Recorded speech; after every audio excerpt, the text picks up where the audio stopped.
Good morning, everyone. It's the one and only V, the Guerrilla Economist, and this is 5 Minute News here on RogueNews.com. So check us out again, RogueNews.com, and also check out our sponsors, WatchUsTrade.io, WatchUsTrade.io, and also check out the Patreon for yours truly. The links are all in the description box.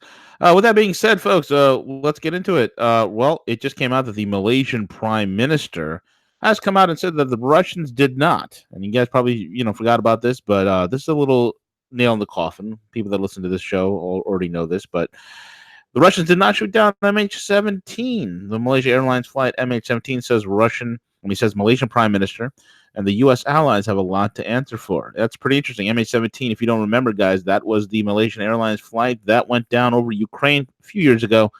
The Malaysian Prime Minister Mahathir Mohamad has announced in a new documentary film on the shooting down of the Malaysian Airlines flight MH17 that the claim that the Russians were responsible was invented from the start. We all know that. We all know about how they came up with all the Russians used a book rocket to shoot it down the whole 9 yards, and they basically copied and pasted different kinds of images and pictures, try to convince the public that the Russians shot it down.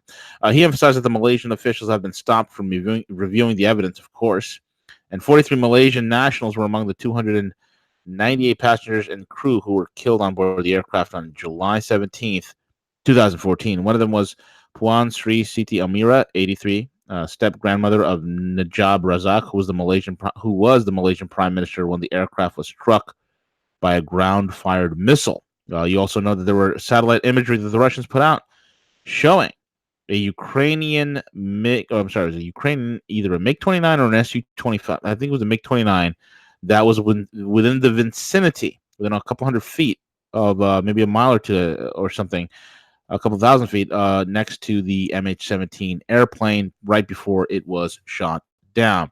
Speaking in his office on May 16th, Mahathir said they never allowed us to be involved from the very beginning. This is unfair and unusual. So we can see that they're not really looking at the cause of the crash and who was really responsible, but already have decided it must be Russia. Kind of like 9/11. Remember that? As soon as the towers hit, you had guys on the street. Well, I just knew that the towers imploded. It was clearly done by Osama bin Laden. I mean, literally within minutes. I mean, these guys can't are investigating things till kingdom come, but within minutes, when they have to frame somebody for a false flag, folks, then immediately and conveniently a boogeyman is rolled out. And also bear in mind that the fact that the Malaysians were prevented from looking into MH17 and blocked at every step of the way. So were the Russians, so was everybody else, were blocked from really looking at the real evidence of MH17 shows otherwise. And again, for Mahathir Mohamad to come out there and again putting the deep state on notice, folks, that's always a good thing. We have a gaggle of fools, folks. If you haven't missed it, the Iowa poll has just came out. The field of Democrat presidential candidates have been running amok. They've been running amok over there in Iowa with the pig farmers and everybody else, the people of Iowa. That was a beautiful, beautiful state. Hold on. Let me just get my... And what happened is some of the polls came out. There were over 9. The field of Democratic candidates, everybody from Joe Biden, creepy Uncle Joe, Bernie Sanders, the socialism of the 1% of the 3%, Elizabeth Pocahontas Warren, Pete Buttplug are in close competition for second place. And a new Des Moines, Iowa Register says 24% of Iowa's likely Democratic caucus's former Vice President Biden is their first choice. Sanders, a socialist nutjob, is the second choice. And Pocahontas and Buttplug are the last choice, respectively. Then it also goes on to say that there are at least 9 candidates that have 0%, and they should just drop out right now. Amongst them is the illustrious mayor of New York City, Mayor Bill de Blasio, the idiot, watered-down Obama wannabe, Miriam Wilson, and Christian Gillibrand, another New York idiot from my home state, and a few other gaggle of Eric Swalwell, yeah, that idiot who shows up, another moron that's at 0%. That was a total gaggle of fools. It's going to be fun seeing who these Democrats are and what are they going to be running. Again, guys, also real quick, Hong Kong Phooey is going live, folks. Hong Kong Phooey.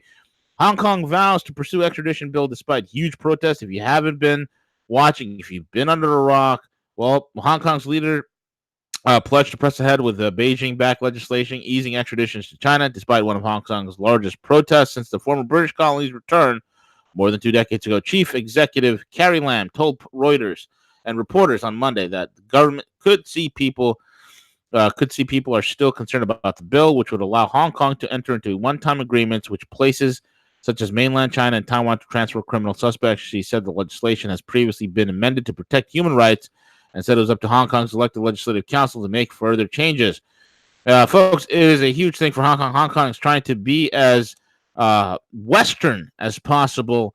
It has been two Chinas, for the longest time, where Hong Kong kind of done its own thing. They've prospered. They want to be out of the reaches of mainland China. It's going to be interesting to see as the 1.02 million people rallied in Hong Kong to stop this any sort of extradition, human rights, the whole 9 yards.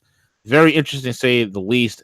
I'm keeping an eye on it. I'll give an in-depth analysis on the Patreon channel. And with that being said, folks, those are your hot topic news for the day. That is 5-minute news. We'll be back later today, probably for the 10-minute daily, the Daily 10, and also any of the shows that we got lined up. All right. With that being said, I'm over and out.